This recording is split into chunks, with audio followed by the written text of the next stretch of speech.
হর হর মহাদেব, সবাইকে welcome to Bong kitchen. আজ আমি করব ঝটপট ফ্রাইড রাইস। যে কখনো রান্নাও করনি সেও পারবা বানাতে এরমভাবে। তা কেটে নিয়েছি, গাজর কুচিয়ে নিয়েছি, আর নিয়েছি বিনস আর মটরশুঁটি। আর এদিকে নিয়ে নিয়েছি 1 কাপ বাসমতি রাইস, ভিজিয়ে রেখেছিলাম আধা ঘন্টা ধরে। এবার চলো রান্নায় ফিরে যাই। এইদিকে একটা সসপ্যানে জল গরম বসিয়ে দিয়েছি ভাতটা সিদ্ধ করবো বলে। এদিকে প্রায় গরম হয়ে এসছে জলটা। এবার দিয়ে দেবো চালটা দেওয়ার আগে এর মধ্যে দিয়ে দেবো লবণ, আর দিয়ে দিচ্ছি এলাচ, দারচিনি আর লবঙ্গ। লবণটা কিন্তু দিতেই হবে, তাহলে টেস্টটা ব্যালেন্স করবে। যার সঙ্গে খাবে না কেন ভাতের সাথে লবণ আর কম করবে না। এবার দিয়ে দেবো চালটা।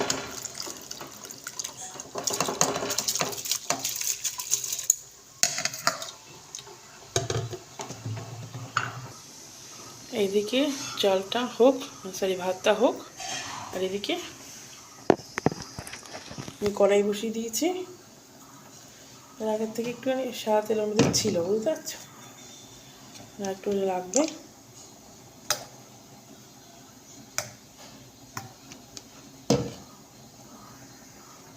তেল গরম হয়ে গেছে, এবার দেবো গাজর, আর সব সবজি একবারে দিয়ে ভেজে নেবো।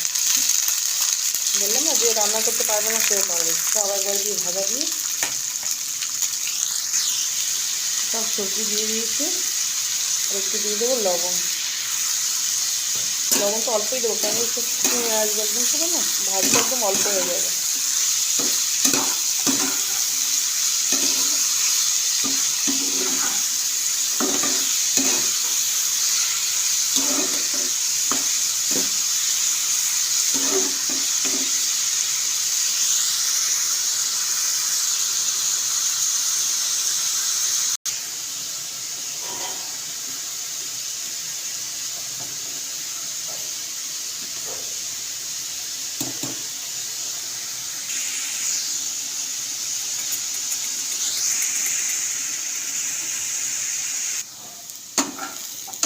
এদিকে ভাজাটাও প্রায় হয়ে যাচ্ছে। এর মধ্যে দিয়ে দেবো চিনি আর হাফ চামচ গোলমরিচ গুঁড়ো দিয়ে মিশিয়ে নামিয়ে দেবো। হ্যাঁ,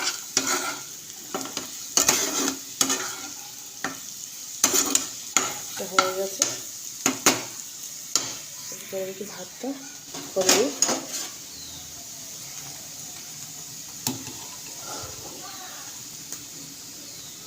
ভাতটা হয়ে গেছে, ভাতটা নামিয়ে নিই।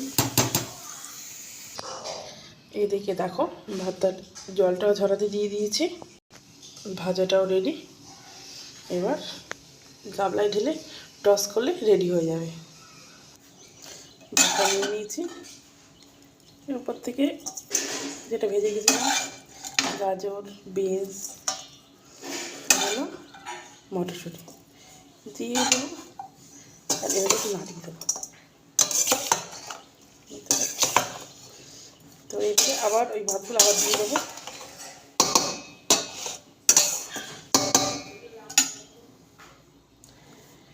দিয়ে দিয়েছি, এবার টস করে নেব। তবে দেখলে তো কত সোজা ফ্রাইড রাইস বানানো। যে রান্না করতে পারে না, যে ভয় পায়, সেও ভয় পাবে না আজকে থেকে। এরকমভাবে ঝটপট ফ্রাইড রাইস বানিয়ে ফেলো।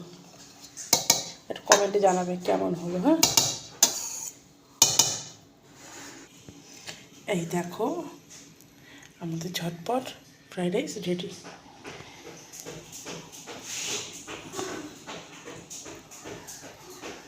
যদি আমার রান্না বান্না ভালো লাগে, একটু লাইক কমেন্ট শেয়ার করে দেবেন।